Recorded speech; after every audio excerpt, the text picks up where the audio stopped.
Dr. Adam Ramsey, and before I was ever a doctor, I was a black man in America. My story is not unlike what other people have experienced in this country. And from what we are seeing now, the riots and the protests, I really want to take a moment to let you guys understand that I could be George Floyd. I could be Trayvon Martin. I could be any one of those people that have been murdered in this country. And I have been through a lot as far as being a black man in America. I have experienced racism in every step of my life, from the police and from people around me. And even when you see me laugh, and even when you see me at a conference, or even when you see me on social media, that's something that we have learned to, as black people in America, to compartmentalize our struggles. I remember driving to optometry school in the car full of all my stuff, and I stopped to get gas in Alabama, and the police officer pulls up next to me after I finished getting gas and asks me, why am I here and what am I doing here? And I tell him I'm going to optometry school, and he asks for my ID, he asks for my passenger's ID. And then after he checks and realizes we don't have anything, he says, don't stop again in my state, and I'm going to follow you all the way out of my state until you get out of here. And I don't want to see you stop again. For no reason. I had nothing, had done nothing. I was in a gas station getting gas. I remember when I graduated optometry school and I got my brand new car, and I am driving down the street, and I think I make a rolling stop at a stop sign. Wrong for the rolling stop. Police officer then pulls me over and asks me if I have warrants. That's the first thing you ask me? If I have warrants? I asked, oh, no. And I gave him my license and registration. He said, well, the reason I pulled you over and I want to ask you these questions is you don't look like you deserve to have this car. You don't look like you can afford this vehicle. And so it's a little suspicious of me seeing you driving here. And we've had quite a few break-ins, and I want to make sure you weren't one of those people. Now, this is a month after I get this vehicle. I'm proud of myself for going to optometry school and gave myself a little reward. And the reward I get from the police is, you look like you probably stole that. Now, what made you think, for me driving with the windows down on a Sunday afternoon, that I look like I stole something? That is what black people in America experience. Me as a doctor did not change my experience. So I want you to learn and understand that there needs to be a change. And I stand with those that are protesting, and I stand with those that are looking for a change. Black Lives Matter. Greetings, colleagues. My name is Dr. Darrell Glover. Some of you may know me as your favorite optometrist. And before I was your favorite optometrist, I was a black male in America. And even as your favorite optometrist, I still am a black male in America. Being a black male in America, I have been faced with racism my entire life. Even in my youth, I was called the N-word, I was called blackie, and I was called boy, and tons of other names as well. I remember even in my youth being harassed by police officers at the age of 7 and 9. I recall like it was yesterday. My father took my sister and I to a boating class, and after we left that boating class, my sister and I would always race to the car. One day, my sister and I were met by police officers with their guns drawn, and they told us to get on the ground, face on the ground, hands up. And when my father asked them why they pulled their guns on us and why they stopped us, they didn't have a reason. I can tell you the reason. It's because we're black. Throughout my life, I've been harassed by police officers. I've been put in handcuffs on numerous times and told by police officers, white police officers, that they would beat my black ass and there's nothing that I could do about it. And this has happened more than one time. Imagine living a life when you're riding in your own car and you get pulled over for being black. Imagine how it feels when I pass a police officer. Do I feel safe? No. I'm wondering, are they gonna pull around, look at my tags, pull me and harass me for no reason? This is the reality of a black male in America. Even as your favorite optometrist, with my name on the office that I practice in, I've had patients come in and tell my team, I do not want to see him because he is black. Regardless of seeing the reviews, regardless of knowing that I'm a great clinician, They found out I was black and they had a change of heart. Even when it comes to reps coming into the office, I've had reps come to me and say, I'm looking for Dr. Glover. Are you his technician? Why do I have to be the technician? Why can I not be the doctor? Throughout my life, I have faced racism day in and day out, regardless of being an optometrist, regardless of being a son, regardless of being a brother, regardless of being a father, regardless of being your favorite optometrist. Racism is a real deal, and we need to do something about it. Black Lives Matter.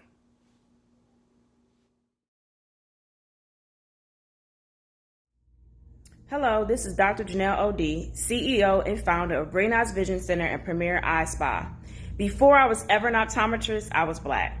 Growing up as a little black girl in the outskirts of Detroit, I was always very curious, smart, organized, energetic, and service-oriented. However, quickly my innocence was stripped away when I started middle school. I was the only black girl in the entire sixth grade class of about 200 plus students. Unfortunately, every day I was aware of my color. I was greeted with racial slurs, I was disenfranchised, and I was made to feel like I wasn't welcome by both teachers, staff, and students. Plenty of times I was told to go back to Africa. Unfortunately, I started optometry school many years later, and at this specific institution, I felt some of those same feelings. It was so bad that I actually dropped out of that institution. I did not want to spend my money at an institution that did not care about me as a person and only wanted to fulfill a quota and did not care about my optometric journey. I went on to graduate from a great institution in 2006, and I've been practicing optometry ever since for the last 14 years. I wish I could say that those experiences I had in the past, that I no longer experience those, but unfortunately I can't. Plenty of times I go to optometry conferences and CEs, and there are very few people that look like me, and sometimes I'm considered the help. I even had one colleague tell me when I met him at a conference, we were learning about contact lenses, he introduced himself, and he said, wow, so I heard black people are doing well for themselves in Atlanta. In order for there to be change, we first must be heard, seen, and included. Black Lives Matter.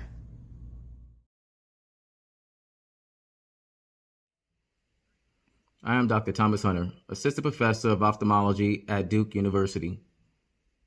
Before I became an eye surgeon, I was a black man and considered by most to be a threat to society. I was taught to obey police officers, and if you are approached by an officer, to follow all commands. And if they attack, don't resist, otherwise they will kill you.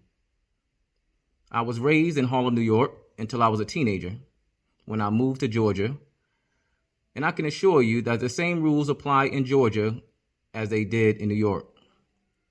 Unfortunately, I had to apply these rules when I was wrongfully arrested for being black in America at the age of 19. I was arrested and threatened by police officers, but managed to survive the encounter. In college, I was encouraged by my pre-med advisors to choose another profession because there was no way I can get into medical school. Through hard work and determination, and against the advice from my advisors, I went on to medical school, and now I get to practice ophthalmology and perform eye surgery at one of the top eye hospitals in the world. At every step in my journey, I have experienced racism that to this day continues to try to hold me down. Even as a medical doctor, when I take off the white coat, I'm still a black man. And now that I have 2 black sons, I hope to teach them the lessons that I've learned to help them navigate being black in America. I'm Samantha Love, and I am the CEO of Claremont Family Eyecare. Before I was an optometrist, I was a black girl who grew up in Fort Pierce, Florida. My parents wanted the best for us, so they enrolled us in 3rd grade into a magnet program for elementary, middle, and high school. In kindergarten, 1st, and 2nd grade, I didn't know all of the color differences because all of my teachers and classmates looked like me. But at the new school, I can count on my hand how many teachers look like me. I asked my mom, why do the teachers and my classmates call me black when I'm really brown? She had to explain to me why, but at that point I wanted to be lighter. I wanted to look like them. My PE teacher looked like me, the janitor looked like me, and the cafeteria workers looked like me. But none of my teachers looked like me. I didn't have another teacher that looked like me until I went to middle school, and that was my history teacher. She taught us so much about Black history that was not covered in the normal school curriculum. Normally, we learn about Martin Luther King, Rosa Parks, and Harriet Tubman.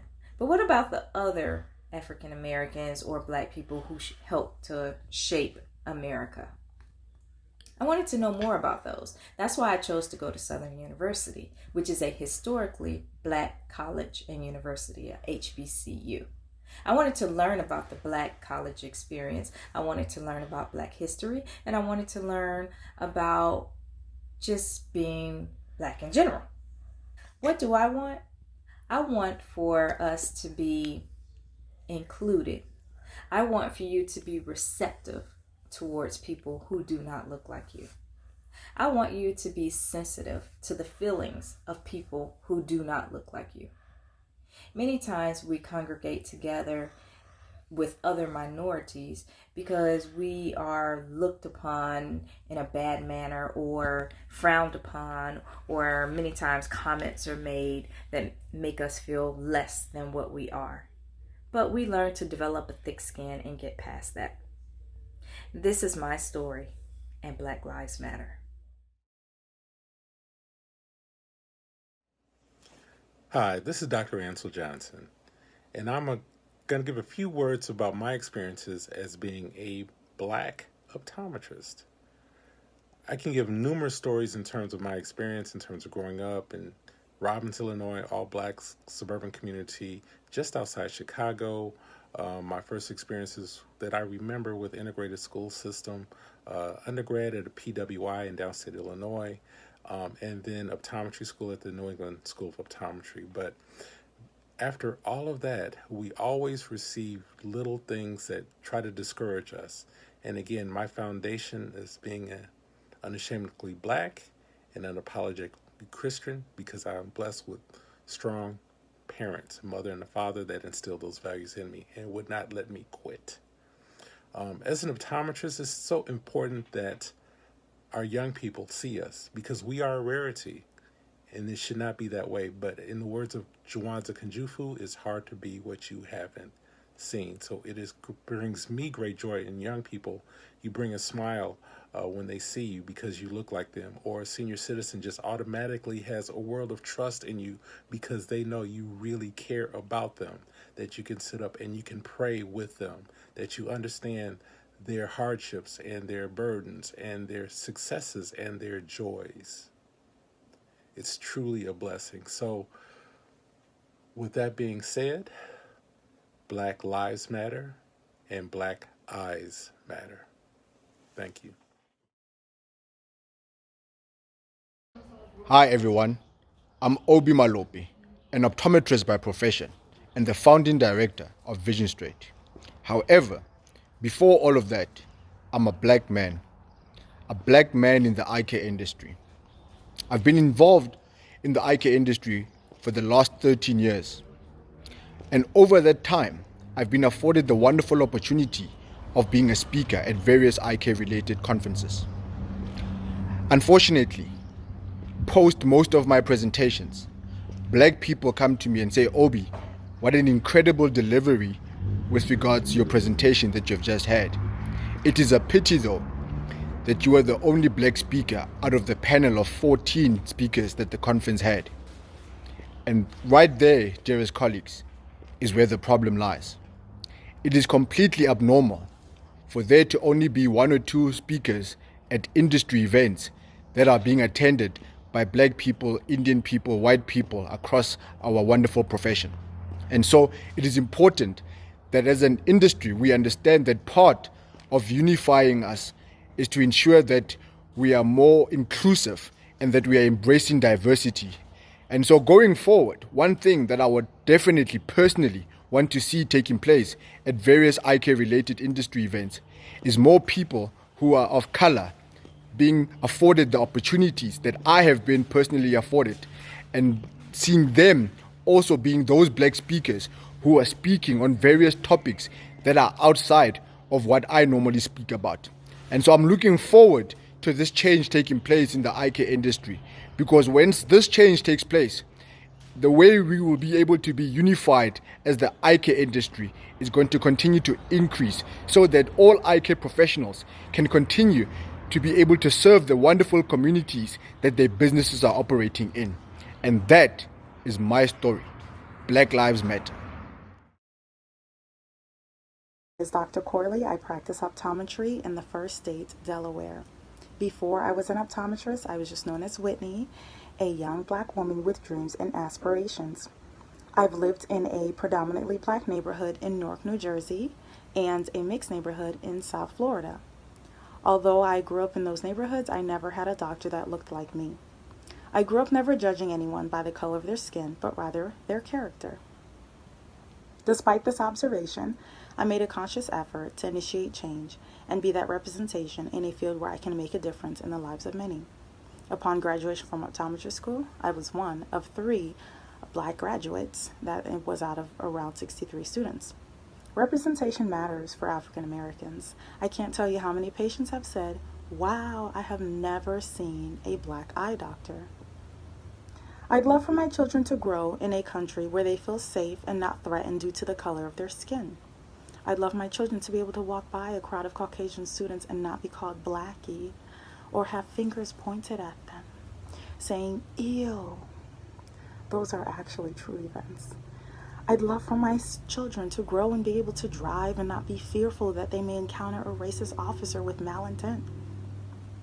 I'd love for school counselors and teachers to undergo appropriate diversity training to avoid interjecting their negative thoughts by telling the student that you'll never become a doctor, so why don't you just choose a different career? Change begins within the home, all across America. Let's start off by choosing to understand the story of the black person that you know. Hi, I'm Dr. Amy Rizika. I'm an optometrist at Bascom Palmer Eye Institute. Before I became an optometrist, I was a black woman. When I take my white coat off, my badge, my scrubs, I'm just another person of color in public. As a child, I lived outside of America in a multiracial community for a few years, exposing me to many different people of all backgrounds. I lived blinded by racism existing. It wasn't until I was 19 that I had my first conscious encounter with prejudices. Unfortunately, I didn't stand up for myself, for what's right.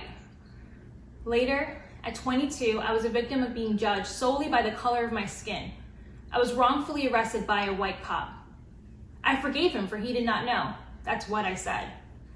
And I still didn't stand up for myself. But that's why I'm alive today and was able to start optometry school 4 weeks later. That's just one of many stories. I am blessed to have so many friends and family and colleagues that have treated me as one of them. And I wish that my story, the stories you hear, didn't exist. The truth is, institutionalized racism is 100% real. It's raw and honest truth that our culture, our normalcies need to change. My ask to you is 1, get uncomfortable and self-examine your prejudices in times that you've stayed silent. 2, call your friends and family of color and ask them their story. 3, learn what empathy is and how to place it into action. We all want peace, and to have peace, we can't be silent. I leave with you. If we are all in this together, then we can't forget that Black Lives Matter. I'm Dr. Danielle Richardson, and I'm a practicing optometrist in Los Angeles, California. I'm so proud to be a Black woman, and I am blessed to come from a family that has always instilled Black pride and Black excellence within me. I'm so lucky because I was able to see Black doctors, Black dentists, Black accountants, Black lawyers when I was younger.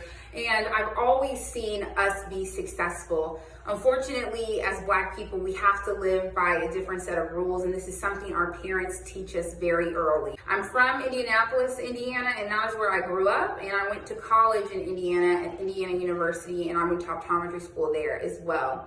My whole family went to IU. My grandma went there as well, but unfortunately my grandma didn't finish college at IU because the environment was so racist, she could not take it. She told me a story about the straw that broke the camel's back. Is she was walking down the street and she was passing the street, sharing the sidewalk with white people, and she didn't get off the sidewalk for them to pass, and they spit on her. So when people think about race and when people think about racism, it seems so far away, but that is my grandmother. So that just kind of shows you where we are with things and how our experience is so different. The first time I was called a racial slur, I was under the age of 10. So this is something I have known my entire life. Our parents, as Black people, they teach us that we have to work twice as hard to get half as far because we will always be perceived as less than because of our race. While it's unfair, it is an ugly reality and an ugly truth, and it is something that I have internalized and applied to my life. So how I have dealt with race throughout my career in academia and as a professional is always to wear it like a badge of honor. I lean into being Black. I lean into being a Black woman. As a student, I was the national president of the National Optometric Association, where we advocate for underrepresented and minority students. I have always been Black and proud, and that is something that I will continue to be because I'm unfazed by, some of the experiences we have. Also, one of the things that I personally choose is I actively choose to be in more diverse spaces. While Indiana was a great place to grow up, it just was not for me. So I left as soon as I could. And now I live in Los Angeles, and I prefer to be around a diversity of people, diversity of races, diversity of thought, age, gender. That is how I feel most comfortable when I am in those types of spaces. So my experience with racism in America is not that different from anyone else's. But I just am really blessed that I have always taken an attitude of rising above it. And when they go low, we go high. And also, Black girl magic. Honestly, I'm fabulous. So that's that. My name is Dr. Nishan Presley. And before I am an optometrist, I am Black. My road to becoming an optometrist was like no other. I was the first and still the only African American to graduate from the Pennsylvania College of Optometry's Accelerated Scholars Program, where I graduated with my doctorate degree in only 3 years. Now, while that may seem like a huge feat, and it definitely was, it came with so many obstacles. But not obstacles like tests or practicals, more like discriminatory, racist, and biased obstacles. I had to constantly prove that I belonged there, that I belonged in this space, that I belonged in this accelerated program. And not only did I have to do that, but I was also subjected to racial epithets, and I was even talked about in a bad way behind closed doors by my own preceptors. We need to get to a place that we all understand that judging someone by their skin tone is disgusting. Utterly disgusting. We need to understand that Black lives matter, and my skin tone is not a threat to you. I am so grateful to have so many colleagues support us on the Black Eyecare Perspective mission of getting the voice out there. You've heard from some amazing colleagues tell you their story, and they have overcome every single one of those obstacles. The roadblocks in the way did not stop them, and they're still here, they're still fighting, and they stand with the people out there protesting and trying to make change in America. But what does that have to do with eye care? How can we make sure that there's change in eye care? And that's what Black Eyecare Perspective is here to do. That's what we've been doing. And this is our time to try and help you guys understand what can we do. I would love to see, and this is part of our mission, to see more diversity in eye care. We want to see more of an emphasis put on having more minority participation in schools, specifically Black and brown children. We need to have a targeted plan and targeted action to getting those schools, going into HBCUs, making sure that they have an understanding about eye care. Some of these students have never been to an optometrist. We want to see more diversity in executive boards and executive leaderships. There's not enough Black and brown people making decisions about eye care. Black people make up 13% of the demographic in the United States. We need to see 13% of the executive boards. We need to see 13% of our sales reps. We need to see 13% of the marketing budgets go towards Black and brown people. We want to see ourselves represented in the marketing that is being done to minorities. We need to see Black and brown people in the marketing posters, in the advertisements on TV. And we want to see those people at the table when the marketing is being done to make sure it's done tastefully. So our mission at Black Eye Care Perspective is to be that voice. We want to help people that want to understand the Black perspective in America and how it relates to eye care. And we really want to see that represented at the marketing table, at the business table, and in the schools. We want to get the representation of Black people in schools up, and we are here to help. And we want to know, are you here with us? Thank you.